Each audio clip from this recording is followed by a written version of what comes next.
My name is Gina Magner, and on an ordinary Thursday morning, I learned how quickly a life that feels stable can suddenly collapse.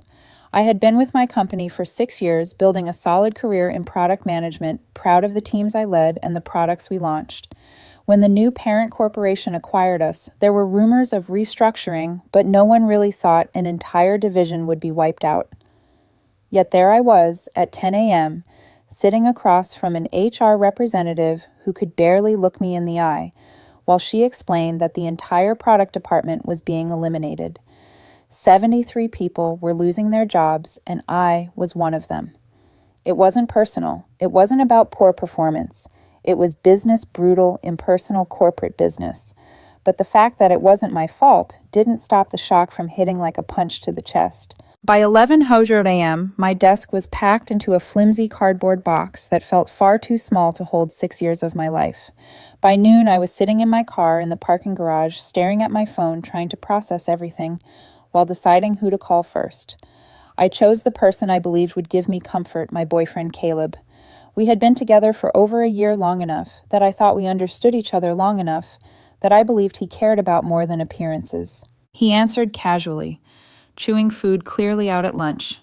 "Hey babe, what's up?" I hesitated, hoping for warmth, hoping for even the smallest bit of support. "Caleb, I got laid off." There was a pause, not the worried kind, not the soft kind, a calculating kind.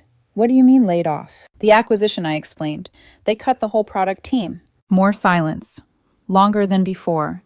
I could almost hear him thinking not about me, but about what this meant for him. When he finally spoke, his tone had gone cold. "So, you're unemployed." "For now," I said, keeping my voice steady. "But I have a strong severance package and savings. I'll be fine." He replied. Like my entire life suddenly made him uncomfortable. He said we would talk later and hung up before I could say another word. I spent the next several hours doing the things you're supposed to do, updating LinkedIn, notifying a few colleagues, making lists of companies to contact. I tried to handle it rationally, but underneath it all was the fear that the man who claimed to love me was reacting to this in exactly the wrong way. Still, I told myself to wait until the evening, have dinner together, talk about next steps, comfort each other. I even made pasta with the creamy vodka sauce he always raved about. He walked into my apartment at around 7:00 p.m. At first, he didn't speak. He simply looked at the dinner I'd prepared, then at me, then back at the table in a way that made my stomach sink. Finally, he said the words every person dreads. "We need to talk." He stood stiffly, arms crossed, and delivered his practice speech. "I've been thinking all afternoon, Gina, and I don't think I can do this." Do what I asked, though, I already knew. Us, dating someone who's unemployed. I stared at him in disbelief. "Caleb, it's been 8 hours since the layoff." I know he snapped, and I'm sorry. But I can't be with someone who doesn't have a job. I've worked too hard to build my life, and I can't let anyone drag me down. "Drag you down," I repeated, stunned. "Caleb, it was a company-wide layoff, not a personal failure." "That doesn't matter," he said. "People don't care about reasons. They care about results. My parents already ask about you. My friends know about us. What am I supposed to tell them now that my girlfriend doesn't have a job?" His voice wasn't shaking with concern. It was shaking with embarrassment. That was the moment something in me shifted.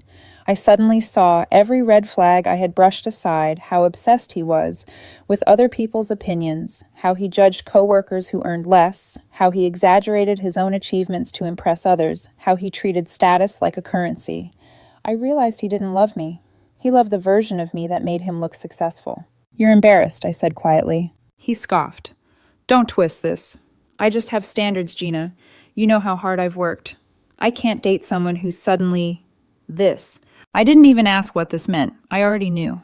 In his mind, I had become a liability, an inconvenience, an image problem. That was when everything inside me settled.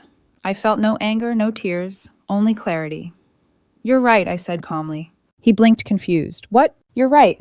You shouldn't date someone who doesn't meet your standards. And clearly I don't anymore." He tried to backpedal, stuttering something about needing time, but I didn't let him reshape the story. "I think you should stay with your parents or a friend tonight. I'll box up your things." His face flushed with disbelief. "You're kicking me out. I live here." "The lease is in my name," I replied. "You moved in with me." He sputtered, furious and shocked. He expected begging concessions, dramatic pleas. Instead, he found someone who finally recognized her own worth. "You're going to regret this," he said, grabbing his bag and slamming the door so hard the frames rattled. When the apartment fell silent, I exhaled for the first time all day. I sat at the table alone, eating cold pasta and absorbing the strange, unexpected peace spreading through my chest. I had been so busy worrying about losing my job that I hadn't realized I was losing something heavier myself. The layoff had made him reveal who he truly was, and in doing so, it freed me. I didn't know it yet, but this moment was the beginning of a transformation. Not of him, he'd already shown me everything I needed to know, but of me. The woman he walked out on was about to become someone he would never have imagined, someone he would eventually come crawling back to. And he had no idea how different things would be when he did. In the days after the breakup, my apartment felt strangely new. The silence that used to feel heavy now felt spacious, almost comforting. Without Caleb's constant commentary about appearances, success, or how other people might judge him, the rooms felt lighter. I didn't realize how much of myself I had been shrinking, softening, and editing just to keep the peace. Now, with him gone, the air finally belonged to me again. But the reality of being unemployed still lingered in the background, a quiet pressure that followed me from room to room. I refused to let it consume me.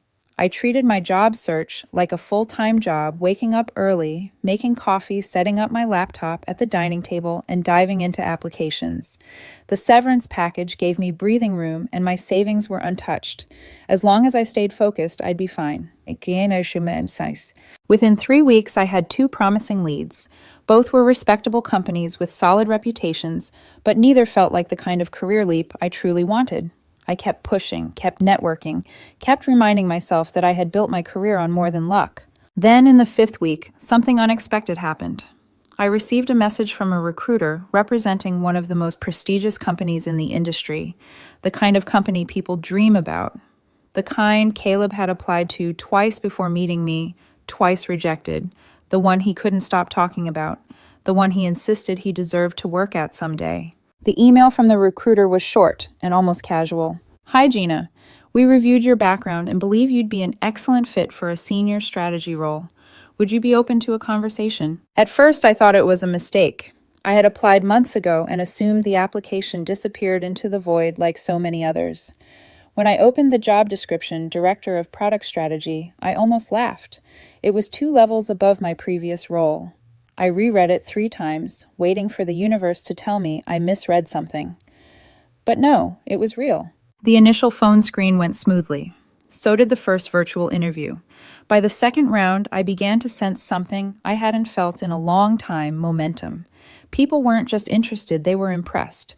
They asked about my leadership style, my problem-solving methods, my product vision, and instead of shrinking myself the way I often had with Caleb, I spoke clearly, confidently, genuinely. By the time I reached the final round with the executive team, I was cautiously hopeful. Still, I didn't tell anyone. I didn't want to jinx it. Meanwhile, Caleb had begun to unravel. The first week after the breakup, he messaged me from 3 different numbers. He insisted we had overreacted, that we should talk it out like adults, as if his dismissal of my entire identity could be smoothed over with a mature tone. I ignored him. Week 2. The messages became more frustrated. "You're being really unreasonable," he wrote. "A relationship ending over a layoff, people are saying you're having some kind of episode." Week 3, he switched to guilt. "I think we both said things we didn't mean. We should fix this before it gets worse." Week 4, the tone turned accusatory. "You still have some of my things. You can't legally keep them. I looked it up. If you don't return them, I'll involve authorities." I had boxed his things on day 2. He chose never to pick them up. I stayed calm, blocked each number as it came, and refocused on my interviews. Then one morning, as I was reviewing notes for a second-round interview with the CEO, my phone rang. Not a text, a call. The number wasn't familiar, but it wasn't blocked either. I almost let it go to voicemail, but something made me answer. "Hello, Ms. Magner," the voice said warmly. "I'm pleased to inform you that the team would like to extend you an offer." For a moment, I couldn't breathe. The room felt too small, too bright. The executive continued talking salary, benefits, equity, but the words blurred. All I heard was, "They want you. You earn this." When I finally saw the number on the offer letter, my hands shook. The compensation was almost double my previous salary. The title was Vice President of Product Strategy.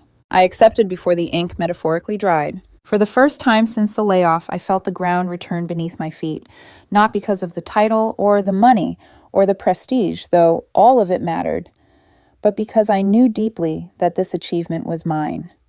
Not Caleb's, not anyone else's. Mine. I spent the next 2 weeks preparing for the role. I set up a proper work-from-home office, bought new notebooks and pens, reorganized my calendar, and created a routine that made me feel grounded. Every night I cooked dinner for myself, sat at my table, and realized that my life was finally becoming my own. And then inevitably, Caleb found out. I don't know how. Maybe a mutual friend mentioned something. Maybe he stalked my LinkedIn from a burner account. Maybe someone forwarded him my update. It didn't matter. The result was the same. A message request appeared from an unfamiliar Instagram account. Just a simple, "Is this you?" I ignored it. Then came an email to my personal inbox. "Congratulations on the new job. Can we talk?" I deleted it. But Caleb wasn't someone who took silence as an answer. 2 days after my official acceptance, my phone rang again. The number was unknown. I almost ignored it, but expecting a call about a furniture delivery, I answered. "Hello." "Oh my God, Gina, you actually picked up." My blood ran cold. It was him. I didn't let my voice shake. "How did you get this number? I blocked you." "I borrowed a friend's phone," he said quickly. "Look, I just wanted to say congratulations. Seriously, I always knew you'd land on your feet." "You called me a burden on the worst day of my life," I said. "You didn't know anything." I panicked, he insisted. "I was stupid. I know that now." "So, what do you want?" I asked. There was a beat of silence, the kind that reveals the truth before it's spoken. "I was hoping we could meet for coffee. There's something I need to talk to you about." Everything inside me knew what this was. He wasn't calling to apologize. He wasn't calling because he missed me. He needed something, and I wanted to hear exactly what. "Fine," I said.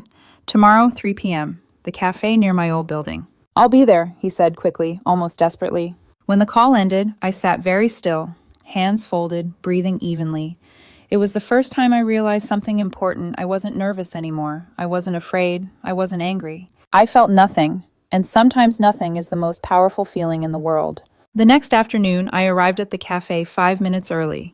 Caleb was already there, sitting at a corner table with a posture that tried to look casual but carried the unmistakable tension of someone waiting for a verdict. He looked different, tired, a little thinner, with dark circles beneath his eyes. The confident, polished version of him, the one so obsessed with appearances, seemed to have been sanded down by life in the months since he walked out of my apartment. Even the way he held his coffee cup looked uncertain, like he wasn't sure what identity to wear anymore. When he saw me, his entire face brightened, then immediately softened into something more carefully rehearsed. "Gina, hi. Thank you for coming." His tone was warm, too warm, like practiced sincerity. I sat across from him without returning the smile. "What did you want to talk about?" He opened his mouth, closed it again, then started with a sigh that sounded deliberately emotional. "First, I'm proud of you. Really. VP at that company. That's incredible. You always were talented." I didn't respond. Compliments from someone who once weaponized my lowest moment meant nothing now. He continued, "I've had a lot of time to think about everything. About how I reacted, about how I spoke to you. I handled the layoff horribly. You didn't deserve that." "You're right," I said calmly. "I didn't." The blunt agreement startled him. He tried to regroup. "I guess what I'm saying is, I'm sorry. I panicked. I thought losing your job meant losing control, and I didn't know how to handle that. You made my crisis about your reputation," I said. "There's a difference." He winced. "Yeah, I know that now."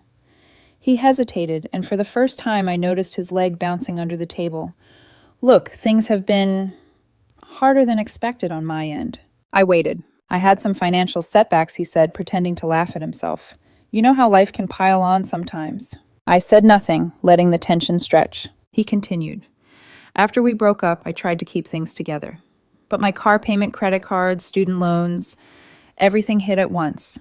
And there were some expenses I wasn't prepared for." "What kind of expenses?" I asked. He pretended to hesitate, as if embarrassed, but his explanation came too quickly to be genuine.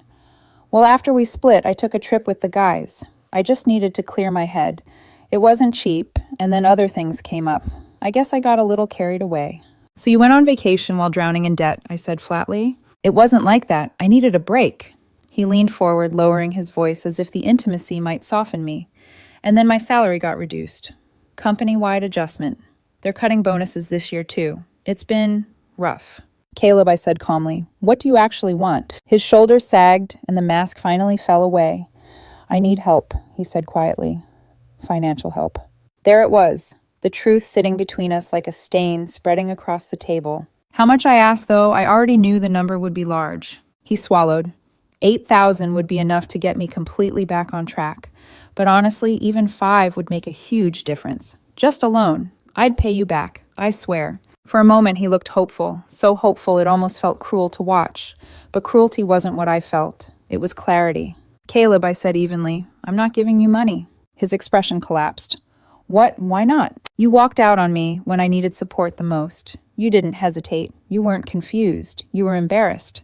Now that you need support, you suddenly remember how to be humble. That's not fair. He tried. I apologized. I said I made mistakes. An apology doesn't erase a pattern, I said.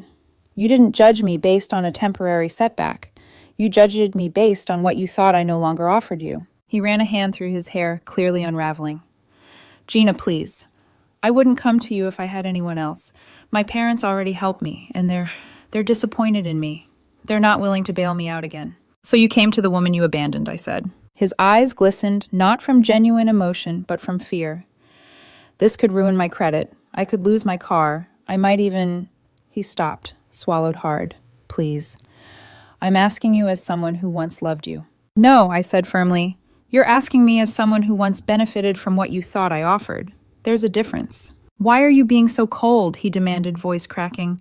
You always said you wanted to help people. You always said you cared. I do care, I said quietly. Just not enough to let you treat me like a savings account. He stared at me stunned. So that's it, after everything we had. What we had ended the moment you called me a burden when I needed you most. He shook his head. You're wrong. I loved you. You loved the image of a girlfriend with a stable job, a nice salary, and a reputation you could brag about, I said. When that image cracked, you didn't see me anymore, just the reflection of your own insecurity. He fell silent, not because he understood, but because he had run out of ways to manipulate the moment. I stood. Good luck, Caleb, truly, but don't contact me again. He looked up, eyes wide, panic flickering behind them. Gina, wait, please just think about it. Don't go. I pushed in my chair. Goodbye. I walked out of the cafe without looking back. The cold air outside felt crisp and clean, like the kind of air that arrives after a storm clears. For the first time since the layoff, I felt the weight of the past lift off my shoulders completely. As I walked down the street, I realized something surprising. There wasn't even a trace of sadness. No heartbreak, no second guessing, just freedom. Freedom from a man who couldn't imagine a partner beyond what she provided him. Freedom from the version of myself that tolerated crumbs disguised as affection. Caleb's downfall wasn't my responsibility. His mistakes weren't mine to absolve, and his financial chaos, his desperation, his panic, none of it belonged to me. But what I didn't know then was that his troubles were only beginning, and soon the consequences of his choices would collide with my new life in a way neither of us could have predicted. In the weeks after our coffee meeting, I didn't think about Caleb much. I was settling into my new position, navigating the transition from individual contributor to executive leader. The role came with real responsibility strategy meetings, with the CEO managing directors, shaping product roadmaps, negotiating budgets. It was demanding, intense, and exhilarating. Every morning, I woke up with a sense of purpose I hadn't felt in years. Every night, I went to bed tired but fulfilled. But while my life was stabilizing, Caleb's was unraveling. I didn't check his social media or ask anyone about him, but mutual friends somehow decided I should know what was happening. Maybe they assumed I still cared. Maybe it was gossip. Or maybe people simply love reporting drama to the person who unintentionally started it. Whatever the reason, updates trickled in whether I wanted them or not. The first piece of news came from an old coworker of his, whom I ran into during a conference. After a few polite exchanges, she lowered her voice and said, I heard things have been difficult for Caleb lately. She didn't elaborate, but the look in her eyes told me everything. Sympathy mixed with embarrassment, never a good sign. A few days later, another mutual acquaintance mentioned that Caleb had been forced to sell his car, the same car he used to obsess over, brag about polish every weekend, and flaunt as proof that he was ahead in life. The same car he used to imply separated him from people he considered less driven. He had sold it to scrape together money for overdue payments and credit card debt. With what remained, he bought a 12-year-old Honda Civic. According to the acquaintance, he'd been so ashamed of the downgrade that he parked 3 blocks away from his apartment building so his neighbors wouldn't see it. Another week passed, and someone else casually mentioned that Caleb had moved back into his parents' home, not because he wanted to, but because he couldn't afford his rent anymore after the salary cut. His parents, who once loved telling their friends about his promising future, were reportedly furious and disappointed. They had helped him pay off some of his debts, but refused to indulge him further when he continued to mismanage his finances. I didn't take pleasure in hearing any of this. I didn't feel vindicated or triumphant. If anything, I felt detached, like I was hearing about a stranger, not someone who once slept beside me. His collapse no longer belonged to my life. It was simply the natural consequence of choices he had made long before I exited the picture. One evening, after a long strategy session at work, I came home, reheated some leftover soup, and finally logged into LinkedIn to post a brief update about my new role. My inbox exploded instantly. Colleagues, old friends, recruiters. I was reading through the messages when a notification appeared from HR. New applicant for marketing coordinator, your division. Normally, I wouldn't receive notifications for entry-level roles, but apparently the system was set to inform VP-level leaders about applicants across the division. It was a routine message, until I saw the name, Caleb Whitmore. For a long moment, I just stared at the screen. My soup went cold in my hands. Of all the places he could have applied, of all the companies in the world, he chose the one where I now held an executive title. I couldn't tell if he knew, or if this was some desperate flailing attempt to grasp at prestige. Either way, the irony was too sharp to ignore. Carefully, deliberately, I clicked open the application. His resume looked almost identical to the version I remembered, slightly embellished, language generic descriptions, achievements inflated in a way that didn't match reality. His cover letter was enthusiastic, but in a way that felt performative. And the role he applied for marketing coordinator was an entry-level position. His experience didn't align with it at all. For a moment, I wondered what he imagined would happen. Did he think I would see his name and feel compelled to help him? Did he think our past gave him leverage? Did he assume I'd want to prove something? Or was he hoping I'd feel guilty for not giving him money and therefore owe him a professional lifeline? I closed my laptop and took a long breath, then opened it again. I reminded myself of something important. I owed him nothing, neither help nor sabotage. Fairness meant treating him like any other applicant. So that's exactly what I did. I forwarded his application to the recruiting coordinator with zero commentary. I removed myself from the review process entirely. No influence, no rejection, no favoritism. I wanted the system to speak for itself. 2 days later, HR sent another automated notice. Applicant declined, does not meet role requirements. No interview, no phone screen, not even a follow-up question from the hiring manager. He had applied for a job he wasn't qualified for at a company he had once claimed didn't recognize real talent when they rejected him years ago. Nothing about that had changed. He was still unqualified, still unprepared, still convinced that the universe owed him an opportunity he hadn't earned. I didn't know whether he realized I had seen his application. Part of me wondered if he'd assume I blocked him on purpose. Another part of me wondered if he'd spiral even further, but mostly I didn't think about it much at all. I had bigger things to focus on: my new team, my new responsibilities, the path unfolding ahead of me. But the updates didn't stop. A friend who still spoke to Caleb mentioned that he was convinced someone had sabotaged his job chances. He thinks someone blacklisted him, she said. He's been telling people that his resume is getting blocked behind the scenes. I almost laughed. The truth was far less dramatic. His resume wasn't blacklisted. He simply wasn't good enough. His skills weren't competitive, and his work history didn't match what he applied for. His downfall required no villain. It was self-sustained. Still, the irony wasn't lost on me. Months ago, Caleb looked at my layoff and saw weakness, failure, a burden he couldn't afford to shoulder. Now he was the one unraveling, and I was the one rising into the life he always fantasized about but never worked hard enough to earn. Life has a strange sense of justice sometimes. It doesn't always roar. Sometimes it whispers. One evening, while reviewing a quarterly roadmap, I found myself staring at a spreadsheet, thinking about how everything had shifted since that Thursday morning in the parking garage. The layoff that had seemed like the end of my stability had become the beginning of something transformative. The breakup that had felt like a second blow had turned out to be an unshackling. And Caleb, well, Caleb was simply facing the truth. He had spent years trying to outrun image collapses quickly when it isn't supported by effort. He would blame the world. He would blame circumstances. He might even blame me. But deep down, I knew he would never blame the one person responsible for the mess he was in: himself. By the time 5 months passed since the breakup, my life had shifted into a version of stability I didn't even know I was capable of achieving. The VP role fit me in a way that felt almost surreal. Every challenge that came with the job, managing cross-functional teams, presenting strategy to the board, negotiating timelines, guiding younger managers, made me stronger, sharper, and more certain that losing my old job had been the universe's unexpected way of opening the right door. I wasn't the same woman who had once sat in her car in a parking garage, afraid of what the future might hold. Now I woke up each morning with clarity, purpose, and a quiet gratitude for the strange, difficult journey that brought me here. Despite all this growth, I couldn't fully escape occasional updates about Caleb. People brought him up the same way they mention weather casually, without considering how irrelevant it might feel to the person listening. Maybe they thought I still needed closure. Maybe they thought I should know how karma was treating him.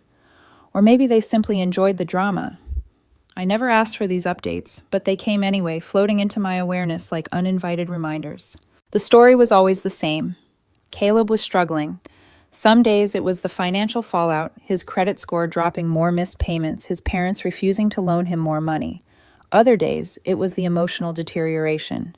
He was depressed, angry, blaming everyone except himself. And always somewhere in the recounting, someone would say, "He told people you sabotaged him," as if I would care enough to orchestrate his downfall. Apparently, Caleb had constructed a narrative where I personally blocked him from career opportunities. He told friends he had insider information that someone at my company was blacklisting him. He hinted that I was still bitter, still vindictive, still holding a grudge. He spun elaborate stories about how he was being unfairly shut out because I wanted revenge. It would have been laughable if it wasn't so sad. I never needed to sabotage him. His resume, his choices, his lack of preparation, they did all the work for me. The jobs he applied for were mismatched to his experience. The industries he targeted required portfolios he didn't have. The opportunities he chased demanded the discipline he had never cultivated. He wanted prestige without substance. The universe simply reflected that back to him. The irony of it all wasn't lost on me. The same man who once said he couldn't date someone unemployed was now underemployed, buried in debt, and living in the very situation he used to mock in others. Meanwhile, the woman he dismissed for being a burden had risen into a career he used to say he deserved. Life's symmetry, subtle and sharp, was almost poetic. But poetic symmetry wasn't the part that stayed with me. What stayed with me was the calm. The steady, unshakable calm I felt whenever someone mentioned him. There was no anger, no sadness, no lingering attachment. When people described his struggles, I didn't feel vindicated. I felt distance, as if they were talking about a character from a book I'd finished long ago. One night after a difficult week filled with back-to-back presentations and negotiations, I sat on my balcony with a cup of herbal tea. The city lights blurred softly below, cars moving like silent streaks of color through the darkness. I wrapped a blanket around my shoulders and let myself reflect not on Caleb, but on how everything had changed. For the first time in years, I felt fully in control of my life. I was no longer bending myself around someone else's insecurities. I no longer measured my worth by someone else's expectations. I no longer apologized for being ambitious or for being human. I no longer accepted scraps of affection packaged as love. Losing my job and losing my relationship had felt catastrophic in the moment, but now I saw them for what they truly were: necessary endings. Some people imagine closure as a confrontation, a final conversation where truths are spilled and emotions laid bare. But real closure, the mature kind, usually arrives quietly. It doesn't ask for attention. It doesn't demand validation. It just settles inside you one day when you realize the memories no longer sting, the fears no longer whisper, and the past no longer has anything left to teach you. A week later, I went on my first date since everything happened. Not because I was looking for someone new to fill the space Caleb had once occupied. There was nothing left to fill. I simply felt ready to meet people again, curious about what life might bring. The man was kind, thoughtful. a bit nervous, which I found unexpectedly endearing. We talked about movies, travel goals, and work, and not once did he ask about salaries, titles, or what my role could offer him. He seemed genuinely interested in me as a person. That alone made the evening feel like progress. I wasn't rushing anything. I didn't need a relationship to feel complete. But it was comforting to see that connection could exist without performance, without insecurity, without someone constantly gauging whether I enhanced their image. It made me hopeful, something I hadn't felt in a long time. A few days later, I heard the final update about Caleb. A former mutual friend called to tell me he had taken a lower-paying job in a different industry after months of rejections. He was still living with his parents, still driving the old Civic, still blaming external forces for his situation, still spinning stories about how others had failed him. The friend sounded hesitant, almost apologetic when she finished explaining. "I just thought you'd want to know," she said. "I appreciate the update," I replied, "but honestly, it has nothing to do with me anymore." And that was the truth. Not a performance, not a declaration, just truth. As I hung up the phone, I realized how far I'd come. Caleb's downfall wasn't my triumph.